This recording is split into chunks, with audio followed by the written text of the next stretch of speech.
A little boy stumbled out of the woods onto a dark highway, crying and barefoot. He ran straight to 8 bikers and grabbed their jackets. "Please follow me home," he begged, his voice shaking. The bikers looked at each other, then followed him down a dirt path into the darkness. They had no idea their lives were about to change forever. The sun was setting behind the hills when Jack saw the boy. At first he thought it was a deer. Something small and fast darting between the pine trees that lined Interstate 40. But deer don't scream. Brake. Jack's voice cut through the roar of 8 Harley engines. The Iron Riders came to a thundering halt, their bikes groaning and spitting gravel. Dust swirled around them like smoke. Jack pulled off his helmet, his gray beard catching the last light of day. Behind him, 7 more bikers did the same, their faces confused, annoyed. "What the hell, Jack?" Vince called out, wiping sweat from his dark forehead. Jack didn't answer. He was already off his bike. The boy stumbled out from the trees. He couldn't have been more than 9 years old. His dark face was streaked with tears and dirt, his clothes torn at the knees.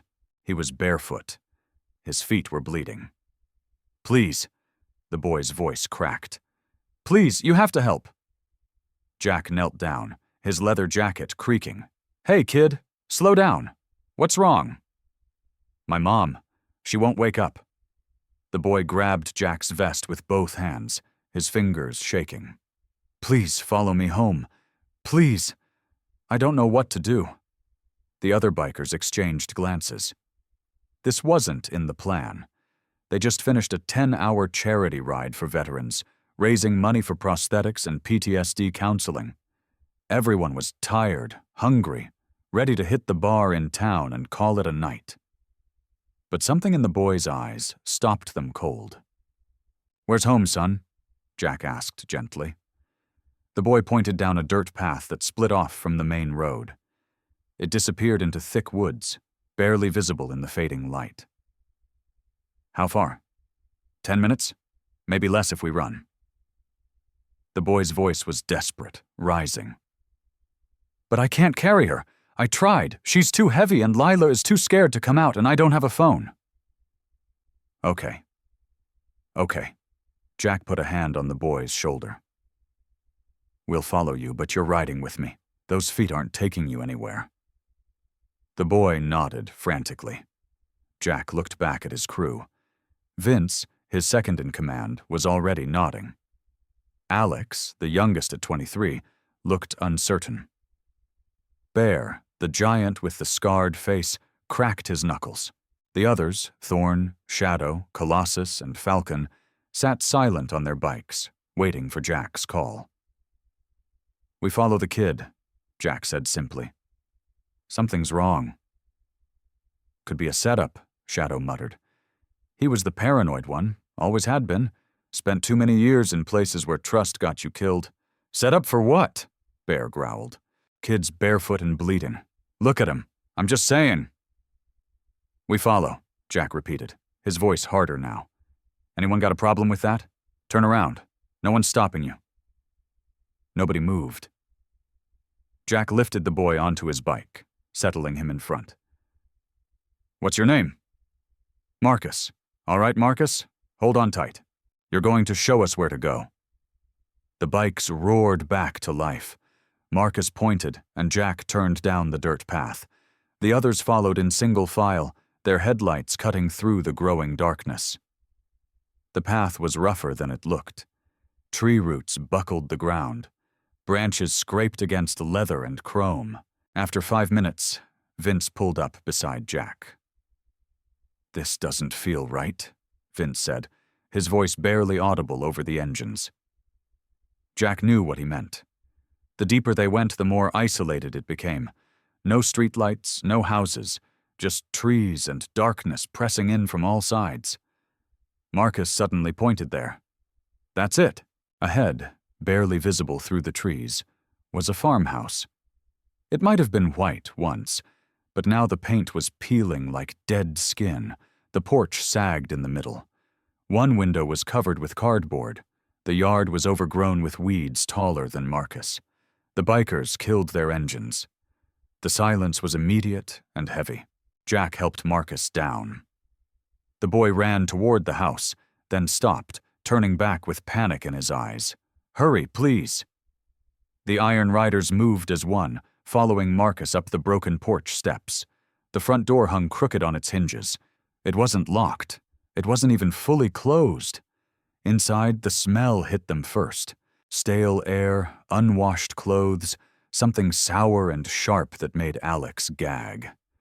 The living room was a disaster. Dirty dishes were piled on every surface, clothes scattered across the floor, and on a sagging brown couch, slumped against the armrest, was a woman. She was thin, too thin. Her brown skin was pale gray in the dim light. Her hair hung in greasy strands across her face. Her chest rose and fell, but barely. "Mom." Marcus ran to her, shaking her shoulder. "Mom, wake up. I brought help." She didn't respond. Vince was already kneeling beside her, his fingers on her neck, checking her pulse. He'd been a medic in Iraq before the Iron Riders. His hands moved with practiced efficiency, tilting her head back, checking her breathing. "She's alive," Vince said, "but her pulse is weak. Really weak." "What happened to her?" Jack asked Marcus. "I don't know." Tears streamed down the boy's face. "She was fine this morning. Then she got really tired. She said she was just gonna rest. But then she wouldn't wake up." Bear moved through the house, his heavy boots thumping on the warped floorboards. He disappeared down a hallway. "Jack." Alex's voice was quiet. He was standing in the doorway to the kitchen, his face pale. "You need to see this." Jack walked over. The kitchen was worse than the living room. The sink was full of dishes covered in mold. The trash can overflowed onto the floor, but that wasn't what Alex was showing him. He was pointing at the cupboards. All of them were open, all of them were empty. Not a single can of food, not a box of cereal, nothing. "They've got no food," Alex whispered. "Nothing." A crash came from the back of the house. Everyone spun around. "It's okay," Bear called out. "Just found the sister." He emerged from the hallway carrying a little girl who couldn't have been older than 6. She was wrapped in a dirty blanket, her eyes wide with terror. She was shaking. She was hiding under the bed. Bear said softly, his massive arms cradling her like she weighed nothing. "Won't talk. Just keep staring." Jack's jaw tightened. He'd seen a lot in his 52 years. Done things he wasn't proud of. Lived through things most people couldn't imagine. But this hit different. "Where's your dad, Marcus?" Jack asked, keeping his voice calm. Marcus's face crumpled. "He left. 4 days ago. He said he was going to buy cigarettes. He didn't come back." Vince looked up from the mother. "You've been alone for 4 days." Marcus nodded, wiping his nose with his sleeve. "Mom kept saying he'd be back. She kept waiting. But then she ran out of her medicine and she got sick and..." His voice broke. "I didn't know what to do. Lila was so hungry. I gave her the last can of soup yesterday. Then there was nothing left." The bikers stood frozen in the ruined house. 8 hardened men suddenly faced with something none of them were prepared for.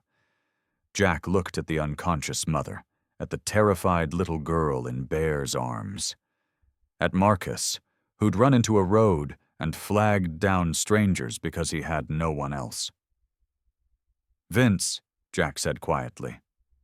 "Can you help her?" Vince was already reaching for his phone. Then he stopped, looking at the screen. "No signal." "Of course there isn't," Shadow muttered. Jack made a decision. "All right, here's what we do. Vince, you stay with the mother. Keep her stable. Bear, you and Alex take my bike and get back to town. Find a doctor who will come out here. Don't take no for an answer." "And the rest of us?" Thorne asked.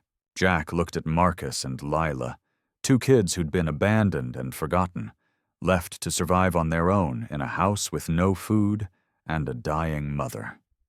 "We stay," Jack said. "We don't leave them alone. Not tonight." Nobody argued. Whatever they'd been expecting when they left on that charity ride this morning, it wasn't this. But here they were, and something told Jack that this night was just the beginning. The first hour crawled by like a wounded animal. Vince worked on the mother while the others searched the house. What they found made Jack's blood run cold. In the bathroom, Falcon discovered a collection of orange pill bottles scattered across the counter. He brought them to Vince, who read the labels with growing concern. Antidepressants, anxiety medication, pain pills. Vince shook his head. "Some of these are months old. She hasn't been refilling them." "Why not?" Jack asked. Vince held up one bottle, showing him the price sticker still attached. $60, without insurance. He gestured at the other bottles. "She's probably been choosing between medicine and food, and the father chose cigarettes and never came back," Shadow said darkly from the doorway. In the mother's bedroom, Thorne found something that made him call for Jack. Inside a shoebox under the bed were past due notices. Electric bill 3 months overdue. Water bill 2 months. Property tax notice stamped in red. Final warning. But it was the envelope at the bottom that stopped Jack cold. Inside was a single photograph. A family picture. Maybe 2 years old. The mother looked healthy then, smiling. The father stood beside her, tall, broad-shouldered with cold eyes, even in a happy photo. Marcus and Lila were tiny, grinning at the camera. On the back, someone had written in shaky handwriting. Before everything fell apart, Jack slipped the photo back and returned to the living room. Marcus sat on the floor beside his mother, holding her hand. Lila had finally allowed herself to be set down, but she stayed pressed against Bear's leg, clutching his jeans with small fists. "Marcus," Jack said gently, sitting across from him, "I need you to tell me what happened. All of it." The boy's lip trembled. "Dad lost his job last year at the factory. He started drinking more. Him and Mom fought all the time." He paused, his voice dropping to a whisper. He hit her sometimes, when he was real mad. Jack's hands clenched into fists. Beside him, Shadow's jaw tightened. "Mom got sad after that," Marcus continued. "Real sad. She stopped going places, stopped cooking. Dad said she was weak, that she needed to get over it." Tears rolled down his cheeks. "Then 4 days ago they had the biggest fight ever. He said he was done. Said we were dragging him down. He took his truck and left." "Did he take anything with him?" Vince asked. Marcus nodded. "The money jar. It had like $300 in it. Mom was saving it for Lila's medicine. She gets sick a lot." As if on cue, Lila coughed, a wet, rattling sound that made Vince's head snap up. "How long has she been coughing like that?" 2 weeks, maybe?" Marcus said. "Mom said we'd take her to the doctor when Dad came back with money." Jack stood up and walked to the front porch, needing air. Falcon followed him out. They stood in silence, watching the darkness beyond the porch light. Moths circled overhead, throwing strange shadows. "I've got a daughter," Falcon said quietly. He rarely spoke about his past. "She's 20 now. I haven't seen her in 8 years." Jack glanced at him. "I was a lousy father," Falcon continued. "Drunk most of the time, angry the rest of it. Her mother finally kicked me out. Best thing she ever did." He lit a cigarette, his hands shaking slightly. "These kids, they remind me of what I put my little girl through." Before Jack could respond, Thorne stuck his head out the door. "Bear and Alex are back with a doctor." The doctor was a woman in her 50s carrying a leather bag that looked older than Marcus. Her name was Dr. Singh, and she didn't flinch at the sight of 8 bikers crowded into the tiny house. She examined the mother in silence, checking her vitals, her eyes, her pulse. Then she turned to Vince. You stabilized her? Yes, ma'am. Good work. She's severely malnourished and dehydrated. She also missed several doses of her medications, which caused her blood sugar to crash. Dr. Singh pulled out an IV kit. I can hydrate her and give her something to stabilize her, but she needs to be in a hospital. Will she be okay? Marcus's voice was small. Dr. Singh's expression softened. If we get her help, yes. But son, I need to ask you something. Where are your other relatives? Grandparents? Aunts? Uncles? Marcus shook his head. Mom's parents died before I was born. Dad's family doesn't talk to us. He said they were dead to him. Dr. Singh and Jack exchanged a look. I have to report this, the doctor said quietly. These children can't stay here alone. Child services will need to be involved. No. Marcus jumped up, his face panicked. They'll take us away. They'll split us up. I heard kids at school talking about foster care. They said brothers and sisters get separated. He ran to Jack, grabbing his vest just like he had on the road. Please don't let them take Lila. She needs me. I'm all she has. Lila, hearing her name, began to cry. Not loud, but a quiet, hopeless sound that was somehow worse. Jack looked around at his crew, at Falcon, haunted by his own failures as a father, at Vince, still kneeling beside the mother, at Bear, who was gently patting Lila's back, at Thorn, Shadow, Colossus, and Alex, all of them watching him, waiting. They were outlaws, ex-cons, some of them, men with records and reputations, not the kind of people the system trusted. But right now, they were all these kids had. Doc, Jack said slowly. What if they weren't alone? What if someone stayed with them until the mother recovered? Doctor, Singh raised an eyebrow. You mean you? I mean us. A long silence fell over the room. Then Bear spoke up, his voice surprisingly gentle. I'm in. Yeah, Vince added. Me too. One by one, the others nodded. Dr. Singh looked at them for a long moment. These rough men in leather and chains now promising to watch over 2 abandoned children. I'll give you tonight, she finally said. But tomorrow we figure out a real solution. Understood? Jack nodded. Understood. As Dr. Singh worked on the mother, the bikers settled in for a long night. They had entered this broken house as strangers, but somehow in the span of a few hours, they'd become something else. Guardians, protectors, a family that nobody expected. The mother woke up at 4 a.m. Jack was dozing in a chair by the window when he heard her gasp. Vince was at her side instantly, his medic instincts sharp even after minimal sleep. Easy, Vince said softly. You're okay, just breathe. Her eyes darted around the room, wild with confusion and fear. Then she saw Marcus asleep on the floor beside the couch, wrapped in someone's leather jacket. Her face crumbled. Marcus, she whispered, reaching for him with a shaking hand. He's fine, Jack said, moving closer. Your boy saved your life. He flagged us down on the highway. She looked at Jack, really looked at him, taking in the tattoos on his forearms, the gray beard, the Iron Rider's patch on his vest. Fear flickered across her face. Who are you? Some guys passing through, Jack said. Your son needed help. We helped. Where's... She stopped, her voice catching. Where's my husband? The question hung in the air like smoke.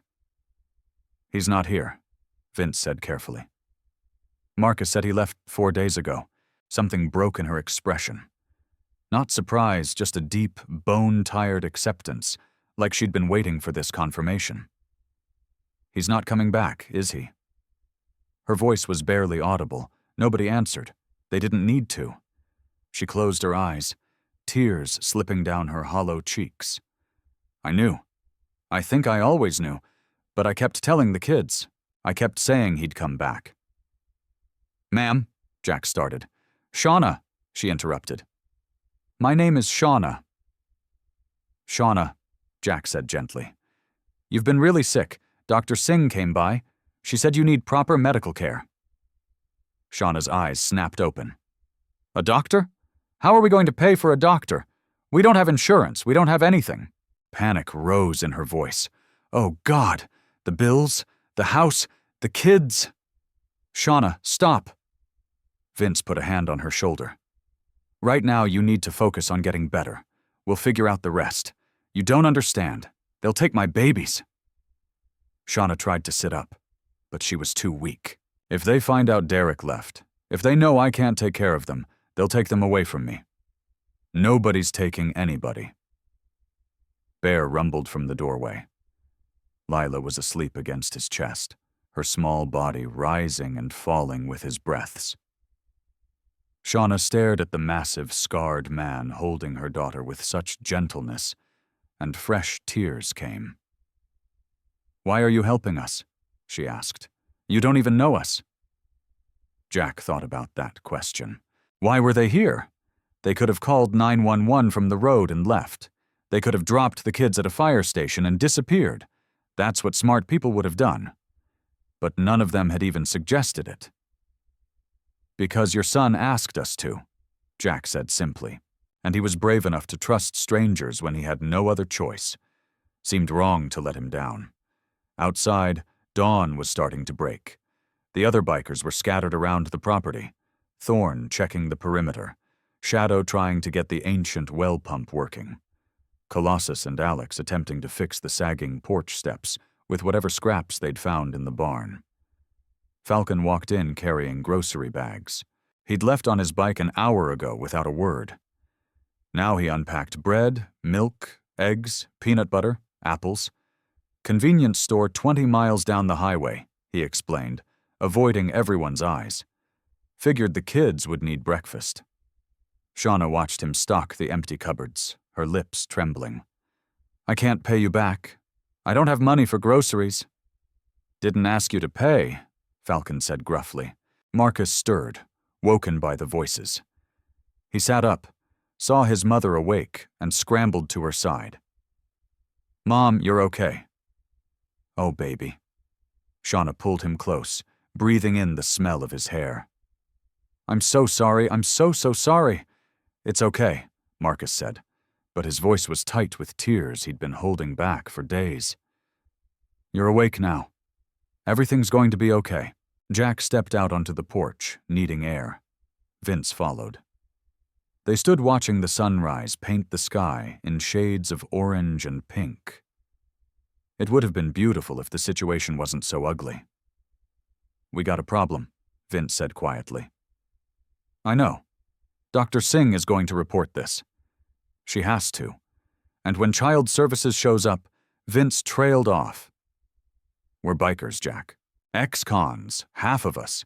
They're not going to let us anywhere near these kids once the system gets involved. I know, Jack repeated. They'll separate them. Marcus and Lila, different foster homes. Probably. Vince's voice was tight. Shauna will lose custody. She's got no job, no husband, no support system. The state will take them and that'll be that. Jack's hands gripped the porch railing. So what do you want me to do, Vince? We can't kidnap them. We can't hide them. And we sure as hell can't adopt them ourselves. I'm not saying I have answers, Vince shot back. I'm just saying we made those kids a promise last night. And come tomorrow, we're going to break it. The front door creaked open. Marcus stood there, his small frame silhouetted in the doorway. Are you leaving? His voice was small, scared. Jack turned. No, son, we're not leaving. But I heard you talking about tomorrow, about people coming to take us.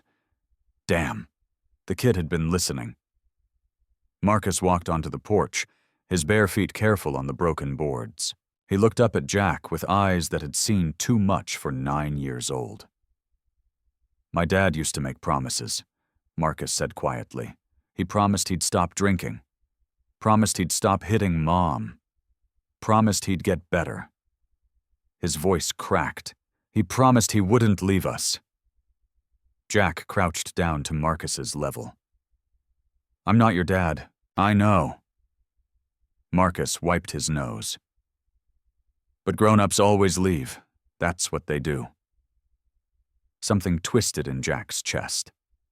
He thought about Falcon's daughter, who probably said the same thing about him, about all the promises he'd broken in his own life, about all the people he'd let down. "Listen to me," Jack said firmly. "I don't know what's going to happen tomorrow. I can't promise you everything's going to be perfect, but I can promise you this. We're not going to let them split you and Lila up, and we're not going to let anybody hurt you. You understand?" "How?" Marcus asked. "How can you stop them?" Jack stood up, looking at Vince, then back at the boy. "I don't know yet," he admitted, "but we're going to figure it out." Inside the house, Lila started crying. Shauna's weak voice tried to comfort her. Bear's deep rumble joined in, and somehow, impossibly, the little girl's cries turned to giggles. Marcus's eyes widened. Lila's laughing. She hasn't laughed in weeks. Vince and Jack exchanged a glance. Maybe they couldn't fix everything. Maybe the system would win in the end. But right now, in this moment, they'd given these kids something they desperately needed. Hope. And Jack would be damned if he let that die without a fight. By nightfall, the farmhouse looked almost livable. The bikers had worked through the day like men possessed. Shadow fixed the water pump, cursing and bloodying Knuckles until it finally coughed to life. Thorn and Colossus patched the roof where rain had been leaking into Lila's bedroom. Alex cleaned out the kitchen until it no longer smelled like death. Shauna watched from the couch, too weak to do much but cry quietly at their kindness. Dr. Singh returned at dusk to check on her.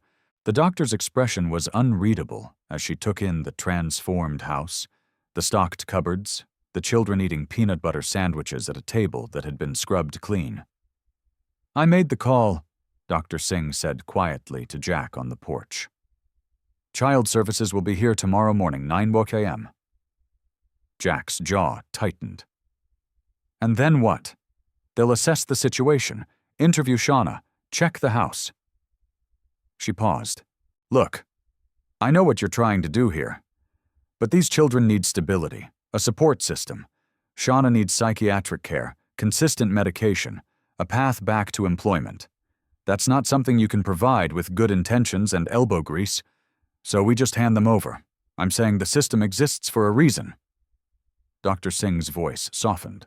"I know it's not perfect, but it's better than 2 kids living in poverty with a mother who can't care for them, and a father who's a coward," Jack finished. "Yeah, we got that part." Dr. Singh left them with that truth hanging in the air. As darkness fell, the bikers gathered around a fire pit in the backyard. Someone had found wood. Someone else had found marshmallows at the convenience store. Lila sat on Bear's lap, her small hands sticky with melted sugar. Marcus leaned against Jack, fighting sleep. Inside, Shauna had finally drifted off, exhausted from her first real meal in days. "So what's the plan?" Thorn asked, breaking the silence. "We're just going to let them take the kids tomorrow? What choice do we have?" Alex said. His young face looked older in the firelight. "We can't fight the government." "The hell we can't," Shadow muttered. "And say what?" Vince challenged. "That 8 bikers with criminal records want to babysit someone else's kids? They'll laugh us out of the county." Colossus spoke up, his voice quiet. "My cousin works in family services, over in Clayton County." He poked at the fire with a stick. "She told me once that they always try to keep families together. It's the first priority. But they need to see a support structure, someone who can help the parent get back on their feet." "Shauna doesn't have anyone," Falcon said. "That's the whole problem. No," Jack said slowly, an idea forming. "She's got us." Everyone turned to look at him. "Think about it," Jack continued. "We're the Iron Riders. We do charity work all the time. Veterans, homeless shelters, toy drives at Christmas. It's literally what we were doing when we found these kids." "So?" Shadow asked. "So we make this our new project." Jack's voice gained confidence. "We tell child services we're the support network. We'll help with repairs, groceries, transportation to appointments. We'll make sure Shauna has what she needs to get better. We'll prove the kids don't need to be taken away because their mother isn't alone anymore." Vince stared at him. "You're serious?" "Dead serious," Vince said carefully. "That's not a weekend project. That's a commitment. Months, maybe years. That means regular check-ins, background checks, social worker visits. That means showing up when it's not convenient, when it's boring, when it's hard." Jack looked around the fire at his crew, at Falcon, who abandoned his own daughter, at Bear, who spent 10 years in prison for nearly killing a man in a bar fight, at Thorn, who had anger issues that ended his marriage, at Shadow, who trusted no one, at Colossus and Alex, both running from pasts they never talked about.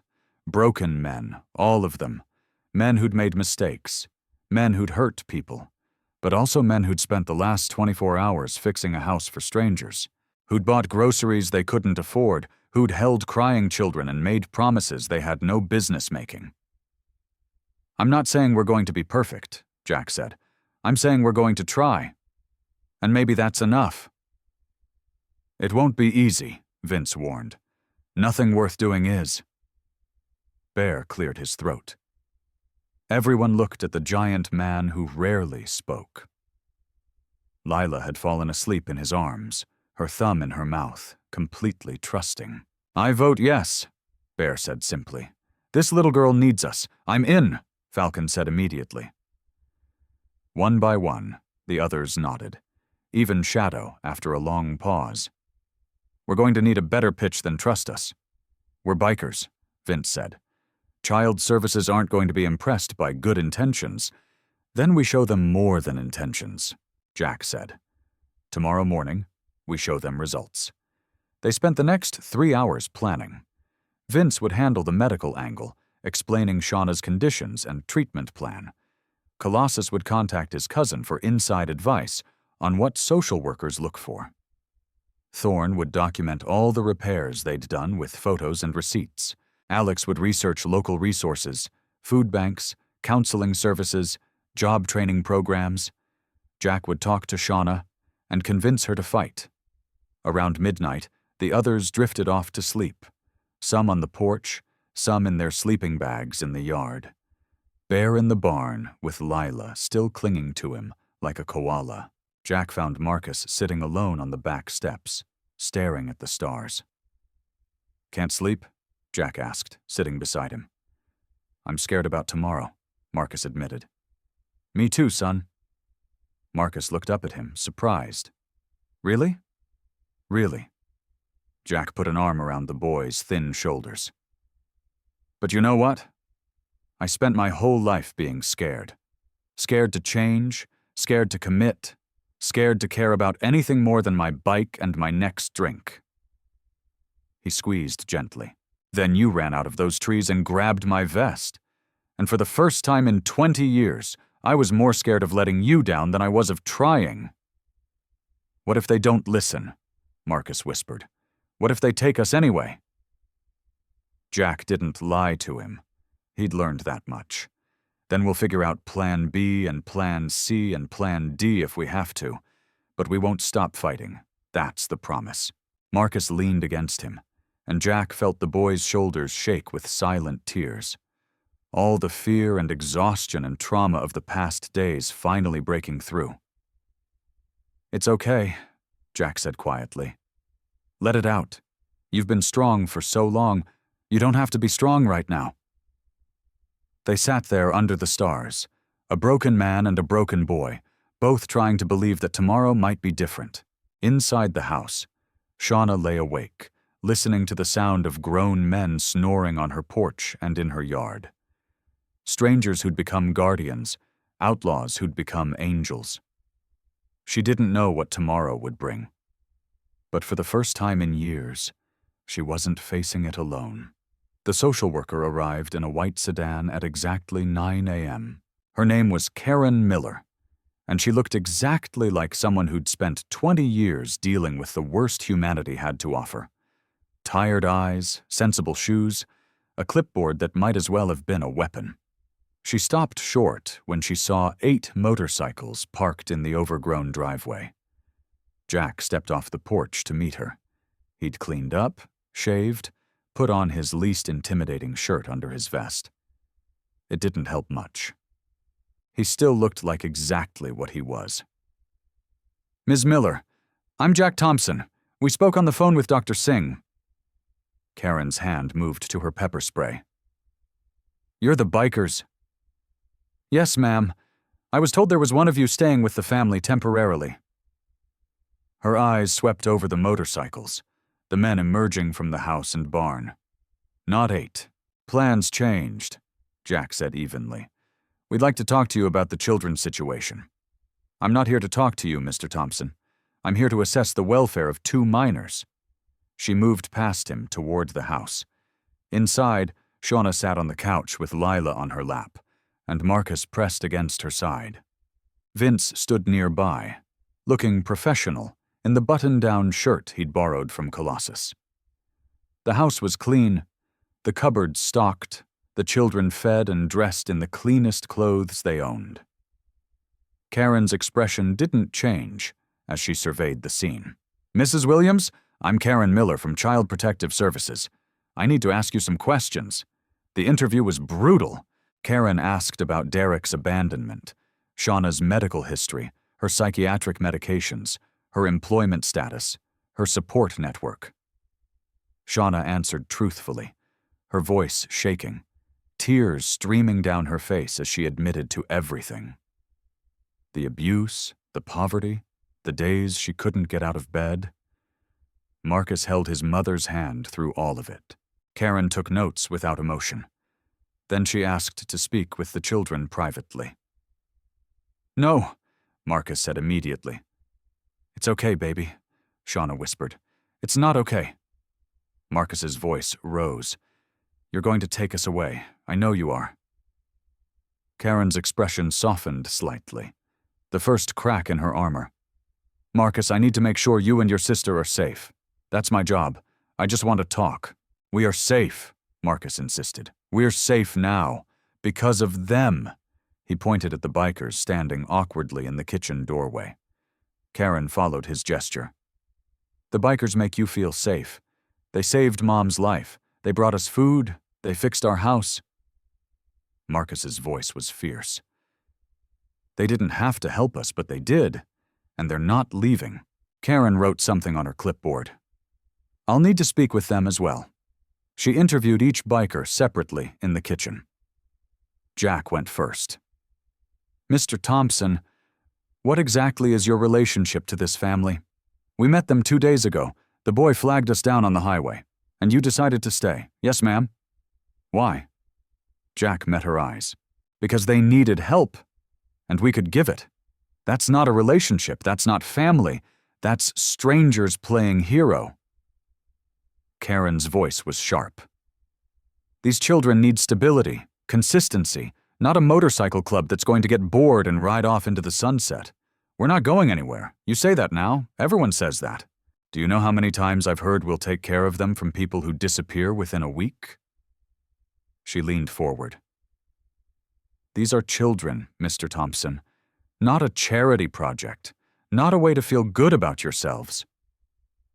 Jack's hands clenched under the table. "You're right. We are strangers. We have records. We're not the obvious choice." He took a breath. "But we're here. We showed up. And we're going to keep showing up. For how long? However long it takes." Karen interviewed Vince next, then Bear, then the others. By the time she finished, it was past noon. She asked to inspect the house, the bedrooms, the kitchen, the bathroom. She checked the water, the electricity, the food supply. She made notes about everything. Finally, she sat down with Shauna again. "Mrs. Williams, I'm going to be honest with you. This situation is unusual." Karen chose her words carefully. "Your children have been living in neglectful conditions. You have untreated mental health issues. You have no income and no immediate family support. Under normal circumstances, I would recommend immediate removal of the children pending investigation. Shauna's face crumbled. Lila began to cry. Marcus stood up, his small body shaking with rage and fear. However, Karen continued, raising a hand. The circumstances have changed significantly in 48 hours. The house is habitable. The children are fed and healthy, aside from Lila's cough, which Dr. Singh is treating. And you appear to have acquired a support system. Hope flickered across Shauna's face. Does that mean? It means I'm not removing the children today. Karen's voice was firm. But this is temporary. I will be conducting follow-up visits weekly at first. The house must remain in this condition. The children must have consistent food, clothing, and medical care. You must restart your psychiatric treatment and attend counseling. And these men, she gestured towards the bikers, they need to prove they're serious. How do we do that? Jack asked from the doorway. Karen stood, gathering her things.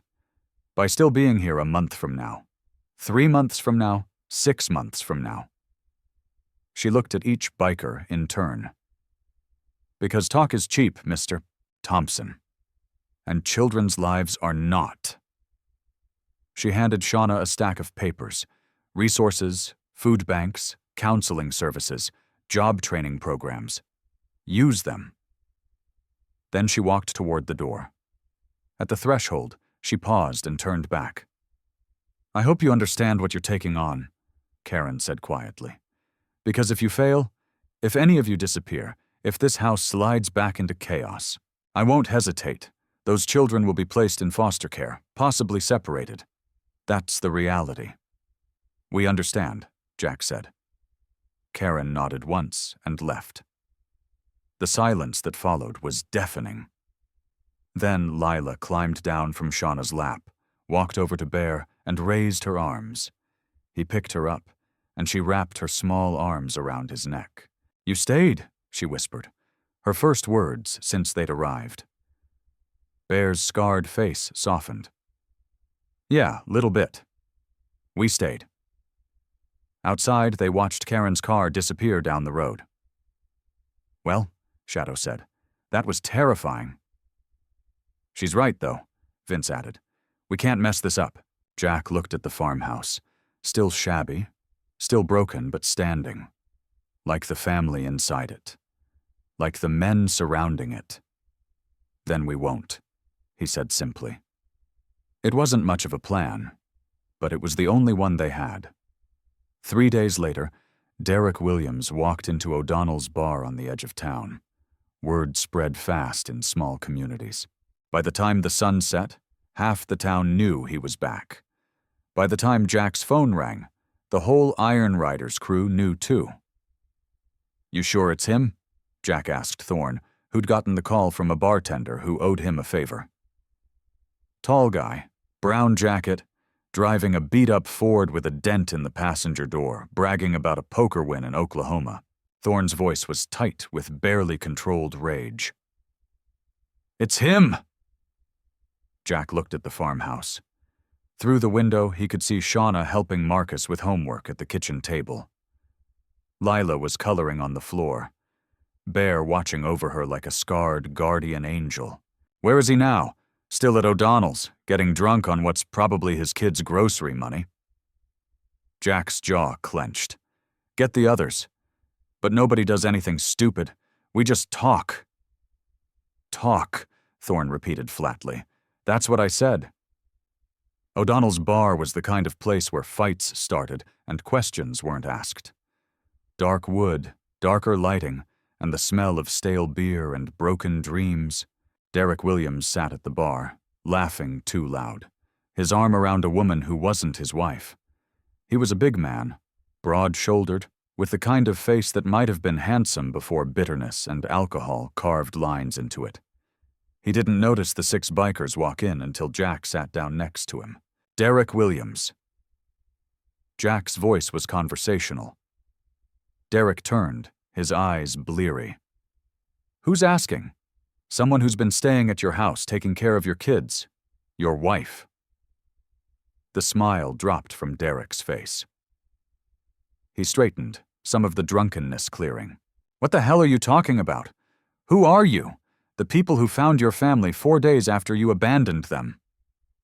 Vince stood on Derek's other side. Your son was crying on the side of the highway. Your daughter was hiding under a bed. Your wife was unconscious. Derek's face flushed red. That's none of your damn business. You made it our business when you left them to die. Bear growled from behind. The bar had gone quiet. Everyone was watching. Derek stood up, swaying slightly. He was tall, but so was Bear, and Bear was sober. I don't know who you think you are, but you need to get out of my face. Sit down, Jack said quietly. Something in his tone made Derek hesitate. Jack wasn't threatening. He was simply stating fact. Derek sat. Here's what's going to happen. Jack continued. You're going to listen. You're going to listen to what your family went through while you were gambling away their food money in Oklahoma. You don't know. Your son is 9 years old. He found his mother unconscious. No food in the house. His sister coughing herself sick. He didn't know if his mom was dying. He didn't know where you were. He didn't even know if you were coming back. Jack leaned closer. So he ran onto a highway and begged strangers for help because he had no one else. Derek's face had gone pale. Lila, your daughter. She didn't speak for 2 days, just stared at nothing. You know what her first words were after we showed up? Vince's voice was hard. She said, "You stayed."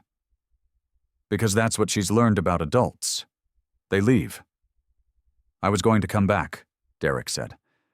But his voice was weak. I just needed some space, some time to think. You stole $300, Thorne said flatly. Money Shauna was saving for Lila's medicine. You took it and ran. I was going to send money back. I just had bad luck at the tables. Stop. Jack's voice cut through the excuses like a knife. Just stop. You're not coming back to that house. You're not going anywhere near those kids. Derek's eyes narrowed. They're my kids. My wife. My house. You can't stop me from going home. Actually, a voice said from the doorway, they can.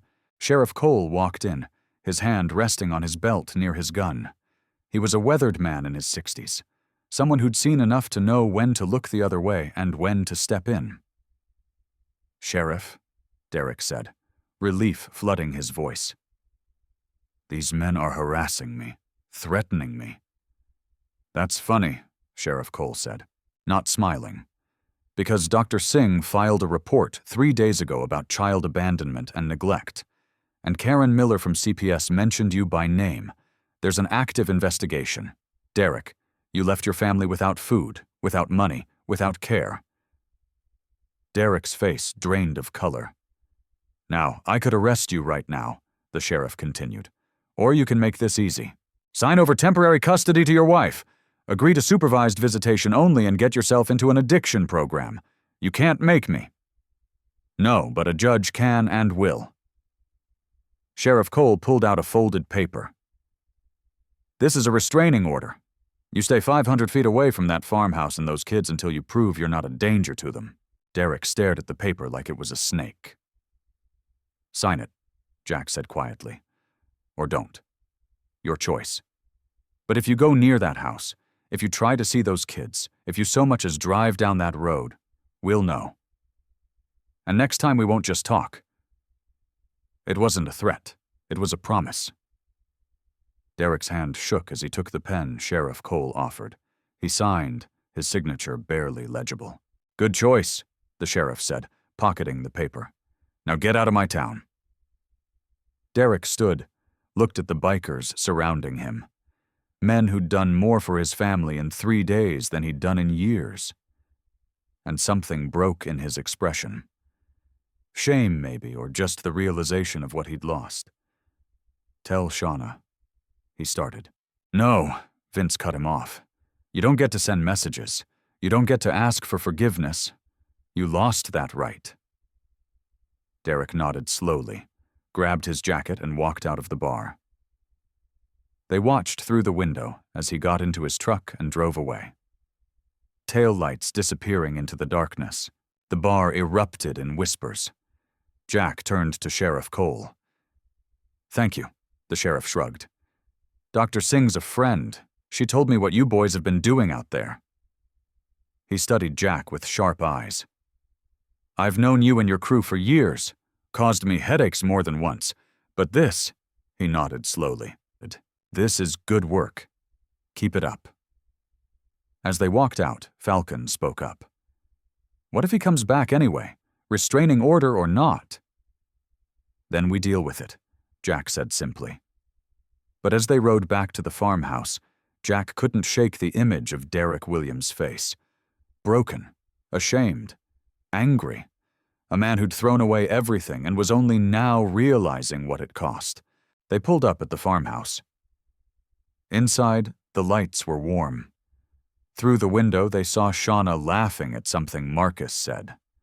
Lila was dancing with Shadow to music from an old radio.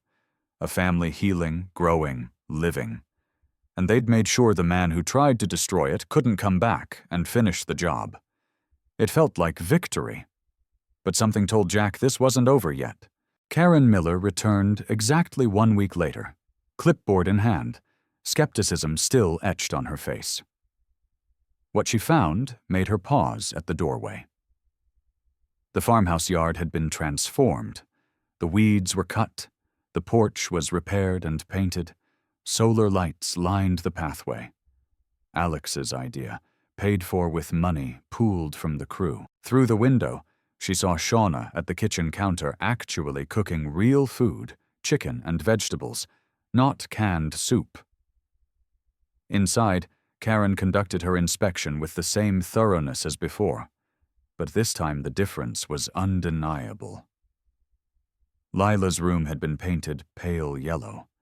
There were curtains on the windows, hand-sewn by a woman from Falcon's AA meeting who wanted to help. Books lined a shelf Bear had built. The little girl showed Karen her new stuffed bear with pride. "Bear won it for me at the fair," Lila said, hugging it tight. "He threw rings and won on his first try." "Did he now?" Karen made a note. In Marcus's room, homework was organized on a desk Thorne had salvaged and refinished. A calendar on the wall showed check marks for chores completed, stars for good behavior, structure, routine, stability. Karen interviewed Shauna again. "How are you feeling, Mrs. Williams?" "Better." Shauna's voice was stronger than last week. "I started counseling. Dr. Singh connected me with a psychiatrist who adjusts medication costs based on income. I can actually afford it now." She paused. "And I've been applying for jobs. Vince helped me update my resume. The biker helped with your resume. He was an EMT before he joined the club. He knows how to make things look professional." Shauna smiled slightly. "He's been practicing interview questions with me. So have the others. Jack makes me answer while he times me. Says I need to stop apologizing for everything." Karen's pen hovered over her clipboard. "And the children? How are they adjusting? Marcus's nightmares have stopped. He sleeps through the night now." "And Lila." Shauna's voice caught with emotion. She talks now, full sentences. She tells me about her day. She laughs. Because of the bikers. Because we're not alone anymore. Shauna met Karen's eyes. "I'm not saying they're perfect. Colossus curses sometimes, and has to put money in Lila's swear jar. Shadow is paranoid about everything. He checks the locks 5 times before he leaves. But they show up. Every single day. They're teaching Marcus to ride a bicycle. They're reading bedtime stories to Lila. They're helping me become the mother I should have been all along." Karen interviewed the children next. Lila was more animated, describing how Bear taught her to draw flowers, and Falcon showed her how to whistle. Marcus talked about Colossus helping with his math homework, and Alex teaching him about motorcycles. "Do you feel safe?" Karen asked Marcus. Yes, ma'am. What about when your father came back? Marcus's face grew serious. Jack told us about it. Said Dad signed papers and can't come here anymore. Said we never have to see him unless we want to.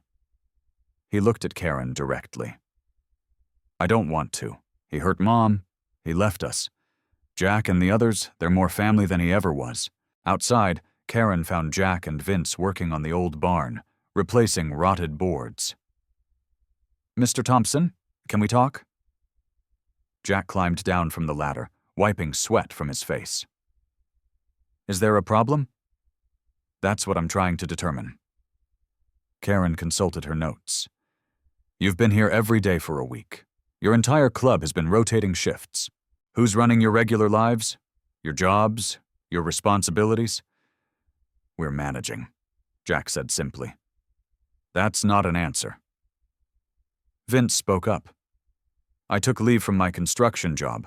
Alex is working nights so he can be here during the day. The others adjust their schedules. We make it work. For how long? A week is easy? A month is harder. 6 months. Karen's voice was sharp. What happens when it stops being new and exciting? When it becomes tedious? When you have to choose between your own needs and theirs? Jack met her eyes. Then we choose them. Words, Mr. Thompson. Just words. No.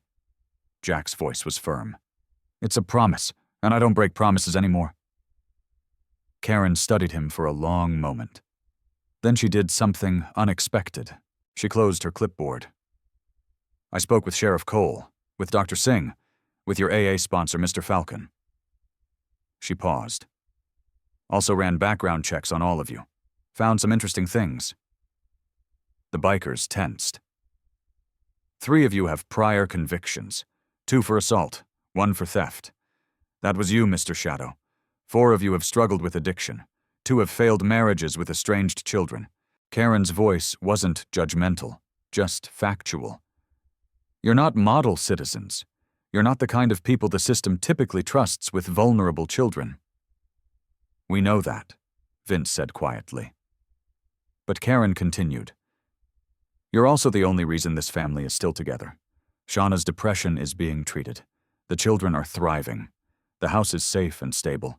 And every single person I spoke with, from the sheriff to the doctor to the woman at the food bank, told me the same thing. The Iron Riders showed up and changed everything. She opened her briefcase and pulled out papers. This is a formal agreement. The state will allow Shauna to retain custody with ongoing monitoring. You, she gestured at the bikers, will be listed as approved support network. That means background checks for anyone who spends unsupervised time with the children. That means random visits from me. That means if anything goes wrong, you're all held accountable. Jack stared at the papers. You're serious? I'm giving you a chance to prove me wrong about bikers with criminal records. Karen held out a pen. Don't make me regret it. 1 by 1, each biker signed. Their signatures, some neat, some barely legible, represented a commitment none of them had ever made before. When the last signature was done, Karen gathered the papers. I'll be back in 2 weeks, then monthly for 6 months. If everything remains stable, we'll reassess. She walked to her car, then turned back. Mr. Thompson, for what it's worth, what you're doing here, it matters more than you probably realize. After she left, the bikers stood in silence. We really just signed up for 6 months of social worker visits, Shadow said finally. Yep, Jack confirmed. Random checks, background investigations, the whole system watching everything we do, that's the deal. Shadow was quiet for a moment. Then he shrugged. Worth it? Yeah. Bear rumbled in agreement. It is. That evening they told Shauna about the agreement. She cried, the good kind of tears this time. She hugged each of them. This broken woman and these broken men, all of them healing together. Marcus asked Jack, Does this mean you're staying? Really staying? Jack knelt down to his level. Kid, we're not going anywhere. You're stuck with us. Marcus threw his arms around Jack's neck, holding on like he was afraid to let go, and Jack held him back. This boy who'd saved them as much as they'd saved him. Outside, the sun set over the farmhouse. The motorcycles sat in a neat row in the driveway. The lights inside glowed warm against the darkening sky. It wasn't perfect. There would be hard days ahead. Struggles, setbacks, moments when they'd want to quit. But they wouldn't. Because 8 outlaws had made a promise, and for once in their lives, they were going to keep it. 5 months passed, like chapters in a book nobody expected to read. The farmhouse that had once been a monument to abandonment and despair became something else entirely. The paint didn't peel anymore. The porch didn't sag. Flowers grew in boxes that Bear built and Lila painted. A tire swing hung from the pine tree in the yard. Colossus's handiwork, tested thoroughly by Marcus before Lila was allowed near it. Shauna got a job at the local library, part-time at first, then full-time when they saw how reliable she was. She'd gained weight, healthy weight, and her eyes had light in them again. She attended therapy every Wednesday. The bikers made sure she never missed an appointment. Lila started kindergarten. On her first day, she insisted on wearing her favorite dress, purple with flowers, and carrying the lunchbox Alex had bought her. Bear walked her to the classroom, his massive frame barely fitting through the tiny doorway. The teacher's eyes went wide, but Lila grabbed his hand and announced proudly, "This is my Uncle Bear. He's the best."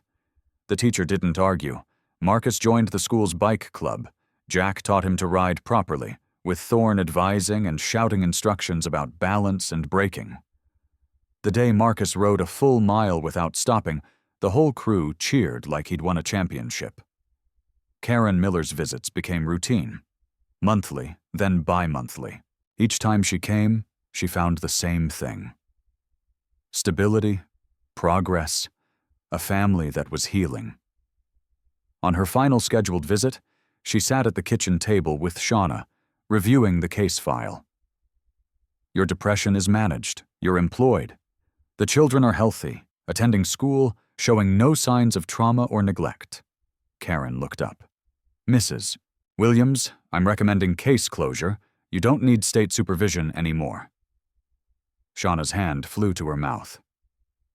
"Really?" "Really?" Karen allowed herself a small smile. "You did the work. You and your unusual support system." Outside, the unusual support system was teaching Lila to throw a football. She couldn't throw far, but she was determined.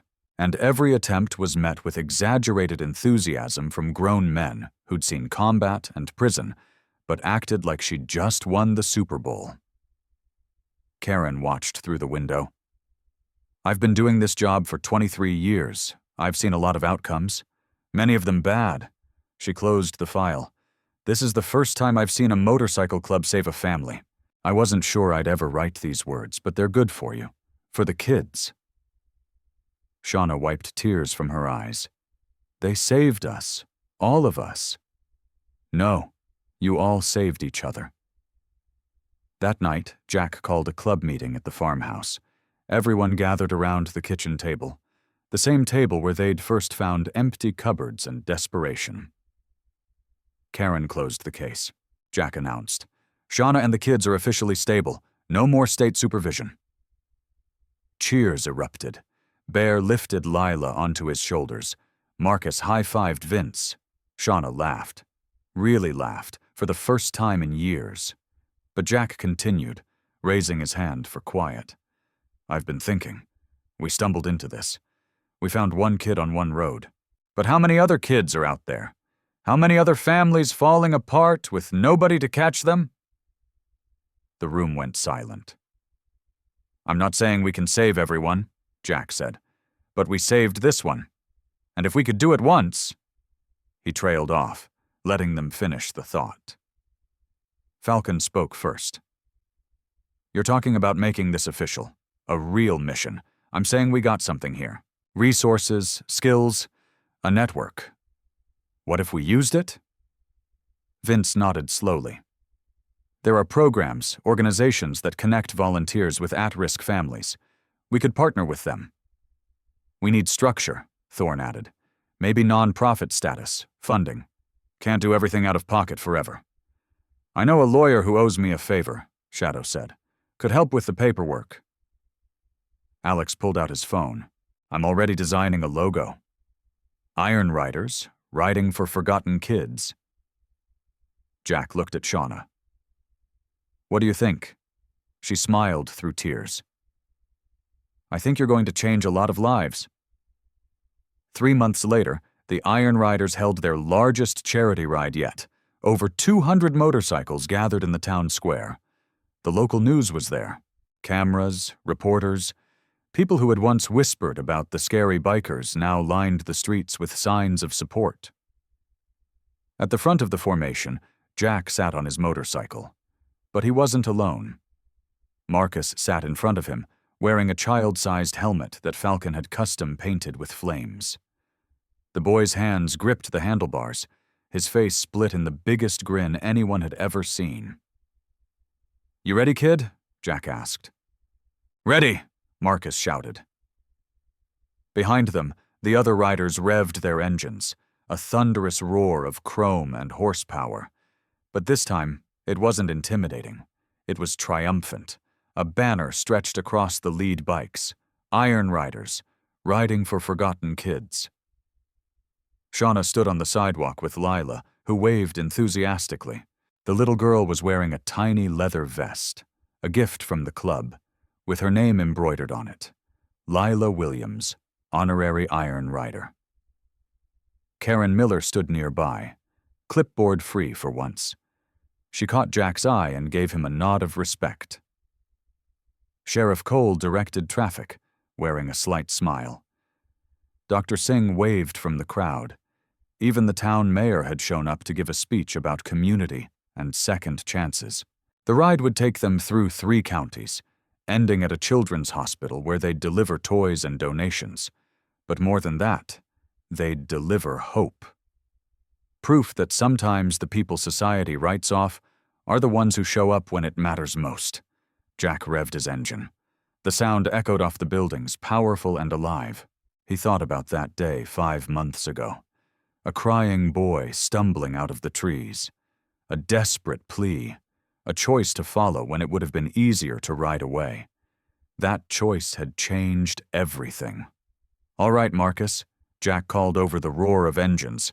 Wave to your mom and sister. Marcus waved with both hands, bouncing with excitement. Now hold on tight, Jack said. We've got a mission.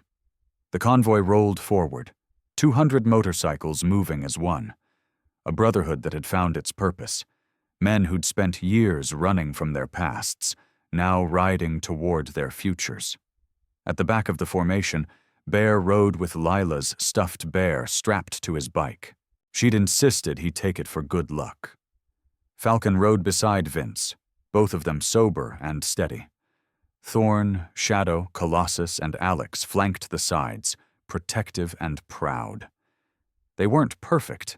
They still made mistakes. Some days were harder than others. But they showed up. They kept their promises. They did the work. Because one little boy had run out of the trees crying, "Please follow me home." And they had followed him into something bigger than any of them could have imagined. Into redemption, into family, into a mission that would echo through countless lives yet to be saved. The motorcycles disappeared down the highway, their roar fading into the distance. But the impact they left behind, on Shauna, on Lila, on Marcus, on a town that learned not to judge by appearances, on each other, that would last forever. Sometimes the people who save you aren't the ones you expect. Sometimes they're the ones everyone else gave up on. Sometimes they're outlaws on motorcycles who hear a child crying and decide that this time they're not going to ride away. This time they're going to stay. And that makes all the difference.